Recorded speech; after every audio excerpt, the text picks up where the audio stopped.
Hi all. ഇന്ന് നമ്മൾ Python ഫംഗ്ഷനും അതുപോലെ മെത്തേഡും തമ്മിലുള്ള ഡിഫറൻസ് ആണ് ഡിസ്കസ് ചെയ്യുന്നത്. നിങ്ങൾ പഠിച്ചിട്ടുണ്ടാവും. ഇപ്പോൾ ഫംഗ്ഷൻ എന്ന് പറഞ്ഞാൽ എന്താണ്? സെറ്റ് ഓഫ് കോഡ് അല്ലെങ്കിൽ A block of code that can be reusable. എത്ര തവണ വേണമെങ്കിലും നമുക്കത് റീയൂസ് ചെയ്യാൻ പറ്റും. മെത്തേഡ് എന്ന് പറയുമ്പോൾ ഇതുപോലൊക്കെ തന്നെയാണ്, പക്ഷെ ചെറിയ ഡിഫറൻസ് ഉണ്ട്. എന്താണ്? ഫംഗ്ഷൻ നമുക്ക് ലിസ്റ്റിലും സ്ട്രിങ്ങിലും എല്ലാത്തിലും കോമൺ ആയിട്ട് നമുക്ക് ഉപയോഗിക്കാം. ഒരു എക്സാമ്പിൾ പറയുകയാണെങ്കിൽ length of item in A list, അതിന് len എന്ന ഫംഗ്ഷൻ നമ്മൾ ഉപയോഗിക്കാറുണ്ട്. അതുപോലെ തന്നെ അത് നമുക്ക് എന്തെങ്കിലും സ്ട്രിങ്ങിലെ ക്യാരക്ടേഴ്സിൻ്റെ ലെങ്ത് കാണാനും യൂസ് ചെയ്യാം. ഇനി എന്താണ് മെത്തേഡും ഫംഗ്ഷനും തമ്മിലുള്ള ഡിഫറൻസ് നോക്കാം. മെത്തേഡിലേക്ക് വരുമ്പോൾ മെത്തേഡ് ഒരു പെർട്ടിക്കുലർ ക്ലാസ്സിന് മാത്രമേ യൂസ് ചെയ്യാൻ പറ്റുള്ളൂ. നമ്മൾ സ്ട്രിങ്ങിലേക്ക് വന്നാൽ സ്ട്രിങ്ങിൽ നമുക്ക് എന്താണ് ഒരു ഫംഗ്ഷൻ ഉപയോഗിക്കാം. അതായത് സ്ട്രിങ്ങിനെ അപ്പർ കേസിലേക്ക് മാറ്റാൻ വേണ്ടിയിട്ട്, ലെറ്റേഴ്സിനെ അപ്പർ കേസിലേക്ക് ആക്കാൻ വേണ്ടിയിട്ട്.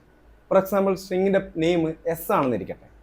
എസ് ഡോട്ട് അപ്പർ കൊടുത്താൽ നമുക്ക് സ്ട്രിങ്ങിനെ അപ്പർ കേസിലേക്ക് മാറ്റാൻ പറ്റും. എന്നാൽ ഇത് ലിസ്റ്റിൽ ഈ ഒരു ഫംഗ്ഷൻ യൂസ് ചെയ്യാൻ പറ്റില്ല.